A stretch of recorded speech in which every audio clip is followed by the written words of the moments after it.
तपस्वी जीवन से हमारा क्या अभिप्राय है, अब वो 8 बातें मैं आपको बताता हूँ। किन बातों को हम ध्यान रखें जिससे हम समझें कि हमारा जीवन जो है वो तपस्वी जीवन है। एक तो ये कि हमारा जो जीवन है उसमें सादगी हो, सिंपल। बाबा ने बहुत मूल्यों में कहा है सिंपल और सैंपल। बच्चे सिंपल बनो और सैंपल बनो। जो तपस्वी होगा उसके घर में चाहे करोड़पति भी आदमी क्यों ना हो वो, लेकिन उसका जीवन जो होगा वो ज्यादा विस्तार किया हुआ। जूते हैं तो जितने फैशन जूतों के आए 20 प्रकार के जूतों के जोड़े रखे हुए हैं, 60 प्रकार के वो बुशर्ट और पैंट और ड्रेस रखे हुए हैं। ये शादी के मौके पर, ये खेल के मौके पर, ये सैर के मौके पर, ये सोने के टाइम, ये पहनने के टाइम, ये दफ्तर जाने के टाइम, ये वगैरह वगैरह। तो इतना सारा विस्तार बुद्धि का करने से उसकी बजाय जिसमें जीवन में सादगी होगी, जितनी हमारी जरूरियात पूरी हो सकती है, हमारी आवश्यकताएं पूरी हो सकती है, उसका हम ख्याल रखते हुए, अपने ऊपर कम से कम खर्च करते हुए, सेवा पर अधिक से अधिक लगाते हुए हमारा जो जीवन है वो सादा जीवन। दूसरा, जैसे मैंने कहा कि आदर्श जीवन हो। देखकर कोई भी कहे कि भाई आपको देखकर बड़ी खुशी होती है, आप कहां से ये शिक्षा प्राप्त करते हो, आप तो सब लोगों से न्यारे हो। बात क्या है, आप का बोलना चालना उठना बैठना सब लोगों से अलग प्रकार का है। सदा मुस्कुराते रहते हो, प्रेम की दृष्टि से देखते हो, किसी से आपका झगड़ा कभी सुना नहीं, अनबन आपकी होती नहीं, वगैरह वगैरह। आपका व्यवहार इतना मधुर है, सबसे प्रीत निभाते हो। तो जो हमारा सारा जीवन है टोटल, भाई मुंह बोलती तस्वीर जिसको कहा जाता है, हमारी एक्टिविटी, हमारा व्यवहार ही ऐसा हो कि जिसको बाबा कहते हैं आदर्श जीवन हो, सैंपल हो। बाबा कहते हैं कि आप मेरे शो केस के शो पीस हो, चेतन म्यूजियम हो आप। तो वो हमारे जीवन में ध्यान रहे कि हमने कोई एक्टिविटी ऐसी नहीं करनी जो एग्जाम्पल ना हो। लोग तो कह देते हैं भी आखिर हम मनुष्य हैं, मनुष्य तो गलती का पुतला होता है, ऐसे तो होगा ही। तो ऐसे कह के ढीला छोड़ देते हैं। एक आदमी बहुत गुस्सा करता है, ऊंचा ऊंचा बोलता है, उसको लोग कहते हैं धीरे तो बोलो। कहता है जी आप बुरा नहीं मनाना, ये तो मेरी आदत है, मैं ऊंचा ऊंचा बोलता हूँ। इतना ऊंचा बोलेगा लोग सुनेंगे, पता नहीं क्या झगड़ा हो गया। वो ऑर्डिनरी साधारण बोलना ही ऐसा है कि आदमी को डर लगता है इससे हमने बात शुरू की तो लोग सब, हम भी साथ में शामिल हो जाएंगे, लोग समझेंगे इससे कोई झगड़ा हो रहा है उसका। तो हमारा जीवन टोटल आदर्शमय हो, एग्जाम्पलरी लाइफ हो, ये हमारा ख्याल रहे। जिसको आजकल इंडस्ट्री में, विज्ञान में सब लोग कहते हैं एक्सेलेंस, श्रेष्ठता, उत्तमता हम अचीव करें अपने लाइफ में, हमारे उत्तम हम बन जाए। पुरुषोत्तम युग है ना ये, तो पुरुषों में उत्तम हम बने, लाइफ हमारा ऐसा हो। तो एक मैंने बताया सादगी, दूसरा आदर्श, तीसरा सात्विक। सात्विक में सब चीज सात्विक आ गई, टोटल मैंने कह दिया सात्विक। पहनना भी सात्विक, खाना भी सात्विक, रहना भी सात्विक, सब चीज जो बाबा ने बताई हुई है कि सात्विक क्या होता है उसको हम ध्यान दें। ये अचार, ये मुरब्बे, ये फलानी चीज, ये मिर्च मसाले, ये कचौड़ियां और वो सब चीजें जो हम खा के वो उधर से वो क्या नाम है मसाले से वो जीभ भी जल रही है, स्वाद भी आ रहा है, तो ये कोई सात्विक तो नहीं। जो और हम कहते हैं कि भाई शराब नहीं पीना चाहिए, सिगरेट नहीं पीनी चाहिए, सिनेमा नहीं देखना चाहिए, मुरली में ताबिज नावल नहीं पढ़ने चाहिए वगैरह, तो ये सब असात्विक हैं, तामसिक हैं। लेकिन सात्विक भोजन में जहाँ योग से बना हुआ भोजन हो, बाबा की याद में बना हुआ, वहाँ ये भी तो हो कम से कम कि भाई हम फल अधिक खाएं, हल्का भोजन हम खाएं, हमारे भोजन में ये इस किस्म की चीजें जो जिभा के स्वाद के लिए हैं। अगर अभी तक हम किसी न किसी इंद्रिय के वश हैं, उसके साथ हम लटके हुए हैं, ठीक है, कोई चीज किसी को वैद्य बताता है भाई तुम नींबू का अचार लो, तुम्हारा पेट खराब है, वो तो हुई उसकी औषधि। और अगर हम उसको इसलिए सेवन करते हैं भाई हमारे आहार का, हमारे भोजन का एक हिस्सा है, वो भोजन का हिस्सा तो नहीं है। अगर आप उसके आम का अचार, इमली का अचार, बड़ा खट्टा मीठा और इमली का सारा चाट बना के उस पर डालें वगैरह वगैरह, ये तो ठीक है, हमें कोई ऐसा भी नहीं, हम योगी लोग हैं तो राजयोगी हैं, भोजन को हमने ठीक भी बनाना है। ऐसा नहीं कि नमक ज्यादा है तो भी ठीक है, नमक नहीं है तो भी ठीक है, डालना तो ठीक है हमारा हर एक चीज श्रेष्ठता से। लेकिन इंद्रियों के वश होकर, इंद्रियों के स्वाद के गुलाम होकर हम कोई काम करें तो वो भी जैसे कि सात्विकता नहीं है।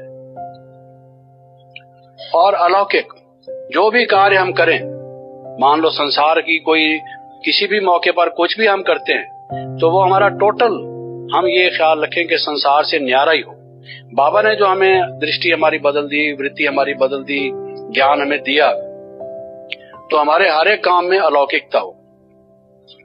और बाबा ने बहुत सी मुरलियों में कहा है कि इच्छाएं, इच्छा मात्रम अविद्या, इच्छाएं हमारी कम हो।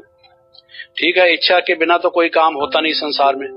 एक तो हमारी सात्विक इच्छाएं हो, अलौकिक इच्छाएं हो, पारमार्थिक इच्छाएं हो, जैसे हमने कहा। लौकिक भी कोई हैं तो वो कम से कम हमारी इच्छाएं हो। इच्छाओं से ही संसार में सारा संघर्ष पैदा होता है, अशांति पैदा होती है, और ये जितने हमारी अवस्थाएं खराब होती हैं। इसलिए बाबा ने सार में यही कहा हुआ है कि बच्चे इच्छा मात्रम विद्या, इन इच्छाओं से वो एक बाबा मिल गया तो उसी की खुशी में अब समझो कि हमें सब कुछ मिल गया। नहीं तो फिर वो तृष्णा, आप भया बूढ़ा और तृष्णा भई जवान, वो अगर तृष्णाएं बढ़ती गई तो उसके गुलाम बन जाएंगे। और उसके अलावा हम ये ख्याल रखें कि भाई कम से कम 4 घंटे हमें प्रतिदिन योग में रहना है। इसके अलावा जो हमारा योग हो वो अखंड हो। अखंड का मतलब यह है कि अगर एकदम पूरा बहुत ज्यादा अग्नि हमारी तीव्र ना भी प्रज्वलित हो, ऐसा ना हो कि एकदम बुझ जाए। जैसे कई लोग पुराने आग जगती रखते थे थोड़ी बहुत, तो ऐसा ना हो कि बिल्कुल स्विच ऑफ हो जाए, लाइट जैसे चली जाती है एकदम।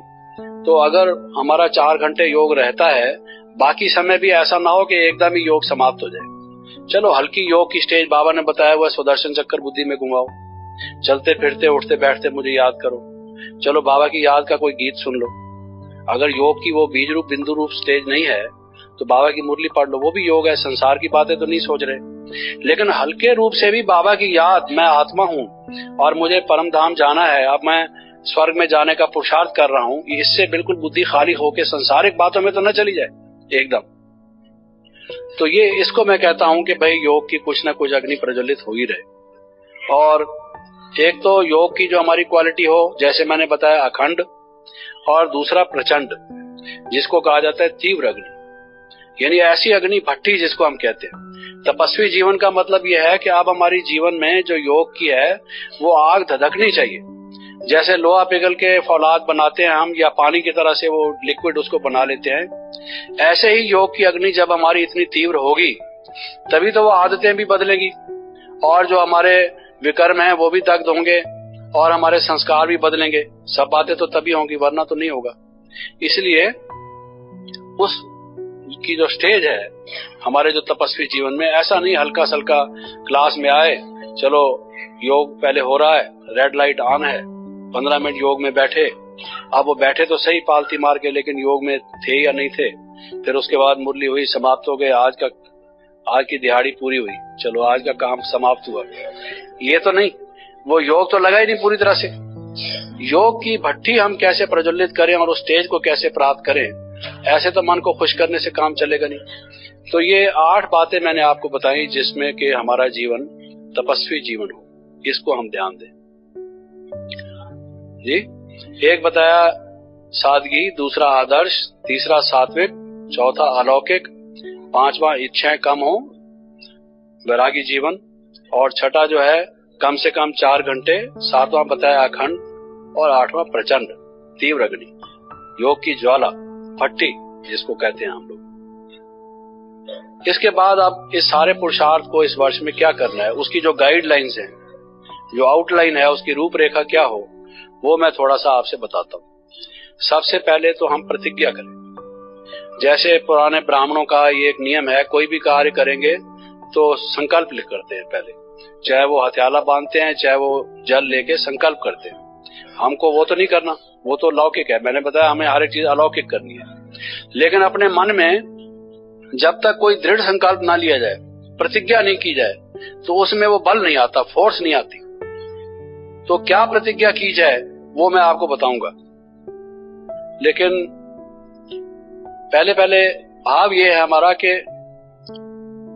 दृढ़ संकल्प, बाबा ने कई दफा कहा है कि मन की दृढ़ता से कितने लाभ है। तो उस दृढ़ संकल्प में या प्रतिज्ञा में क्या क्या प्रतिज्ञा करें। पहला ये कि मैं अलबेलापन नहीं आने दूंगा, इस बात की प्रतिज्ञा करें। बहुत सारी बाबा की अव्यक्त वाणियां अलबेलापन पर चली हुई है। अलबेलापन आएगा, फिर वो धीरे धीरे आपको क्लास से, दैवी परिवार से अलग कर देगा। अलग करके जैसे दुश्मन किसी को अलग जगह पर लेके अकेला पाके मार देता है, फिर आपको ज्ञान से भी मार देगा। ये ऐसी ऐसी बाबा ने बताई हुई है कि ये आपका बहुत बड़ा शत्रु है। ये 5 विकार भी इसी से फिर आना शुरू हो जाते हैं। अलबेलापन, कल कर लूंगा, आज नहीं तो आज तो तबीयत ठीक नहीं, आज तो फलां जगह आया देर से, सुबह को योग में नहीं उठ सकता, मजबूरी है, कारण है, कल से मैं कह रहा हूं कि डबल लगा दूंगा, आज नहीं लगा सकता, वगैरह वगैरह। ये जो है, ये टाल मटोल जो है ना, अलबेलापन, ये बहुत बड़ा शत्रु है। और फिर कल कुछ और बहाना बन जाएगा। जिसको आदत आग हो गई बाबा की अवज्ञा करने की, फरमान को टालने की, वो नाफरमा बरदार जो बन जाएगा। आज जिसने इस आज्ञा को टाल दिया कि बच्चे अमृत वेले का योग लगाओ या इन चीजों का पालन करो, अलबेलापन ने आके उसको ये बुद्धि को मलिन कर दिया, उसके ऊपर छाया डाल दी। और वो स्वयं जिसको पहचानता है कि शिव भगवान स्वयं मुझे ज्ञान दे रहे हैं, उनकी आज्ञा को टालता है। ये अलबेलापन इतना खतरनाक है, इसको छोटा मत समझो। ये तो बाबा की नाफरमा बरदारी है, यानी उसका हुक्म को टालना वाली बात हो गई। और जिसमें ये आ गया तो वो तो खत्म हो गया, उसका कनेक्शन ही टूट गया। तो इसलिए पहले पहले अपने मन में ये ख्याल रखो, आज क्लास में नहीं जा सकता, बारिश है, आज जो है सर्दी है, मेरे कान ठंडे हो रहे हैं, नाक ठंडा हो रहा है, वगैरह वगैरह। तो कोई उसका साधन कर लो। ये नहीं कि उस बात के अधीन होके, ये तो सब आएंगी, परिस्थितियां बदलेंगी, वातावरण बदलेगा, परीक्षाएं आएंगी, लेकिन वो अलबेलापन जीवन में ना हो, ये पहली प्रतिज्ञा दृढ़ हो। और दूसरा, आलस नहीं करना। योग में बैठते हैं, सुबह को भी योग में बैठते हैं, मान लो अगर उसमें नींद का हल्का सा भी वो है, तो बजाय योग करने के नमाज पढ़ते हैं।